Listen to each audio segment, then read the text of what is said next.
Hello, my name is Juan. I will do the shadowing now. And this is my picture of me taken out around the time that my grandmother was diagnosed with end-stage heart disease and sent home to die.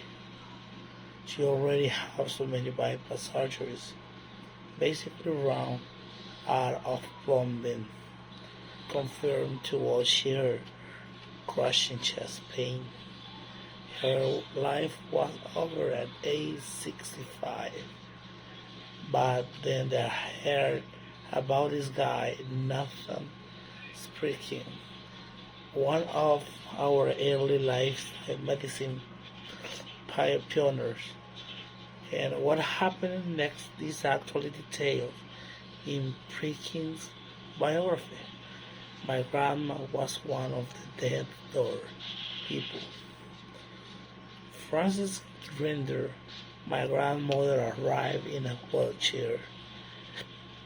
Mirrors Grinder had her disease, angina, complication. Her condition is so bad.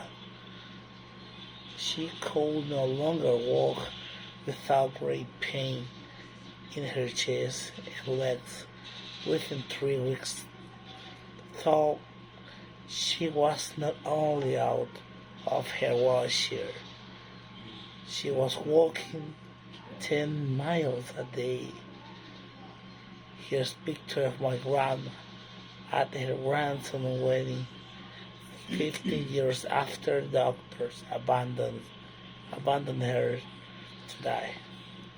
She was given a medical death sentence at age 65, but thanks to the healthy diet, she was able to enjoy another 31 years on this planet until age 96. To enjoy her 6 grandkinds, including me. That's why I went to medicine.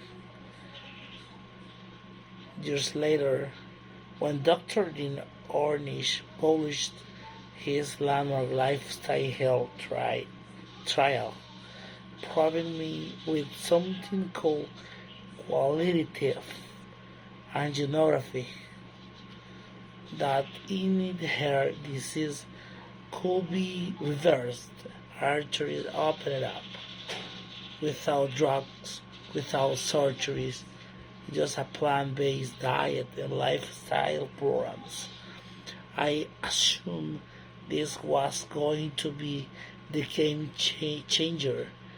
My family had seen it with their own eyes, but here I was in black and white, published in some of the most prestigious medical journals in the world, yet nothing happened. I said, wait a second, if effectively the cure to our number one killer could get lost down some rabbit hole and ignored, that else might be in the medical literature that could help my patients, but just didn't have an incorporated budget driven its promotions. Well, I made in my life's commission to find out. For those who are not familiar with my work, every year I read throughout every issue or every English language nutrition journal in the world. So busy folks like you don't have it to louder. I didn't compile the most interesting, groundbreaking, and practical findings in new videos and articles I upload daily to my non-profit site nutritionfacts.org, that org. Everything on the website is free. There are so ADS and no corporate sponsorship, strictly non-commercial, no selling anything, and just put it up as a public service, as a labor of love, as a tribute to my grandmother. New videos and articles every day on the latest in evidence-based nutrition. What a concept! So where did the Pritkin get this evidence from?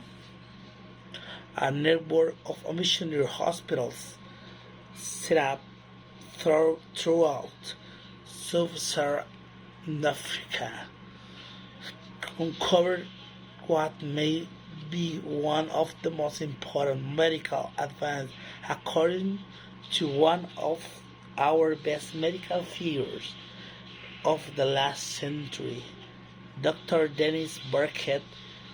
The fact that many of our major and commonest diseases were universally rare, like heart disease in African population of Uganda, for example. Coronary heart disease was almost non-existent.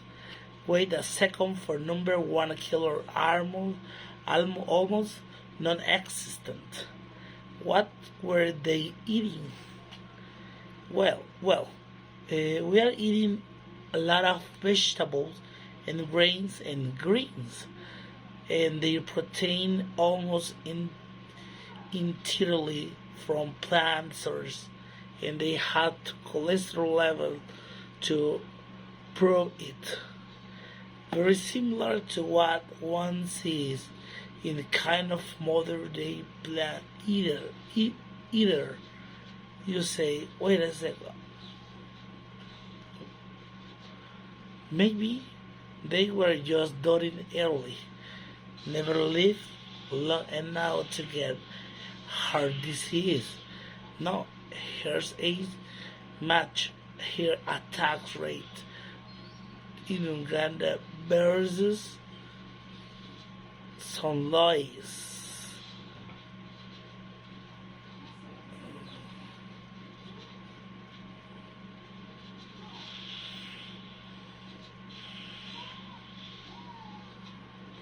Out of 632 autopsies in Uganda, only one of myocardial infarction.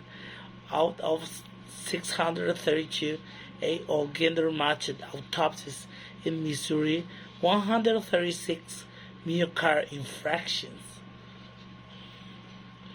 More than 100 times the rate of our leading killer. They were so blown away. Went back, did another 800 autopsies in Uganda. Still just that one small hill. In fact, it wasn't even the cause of dying.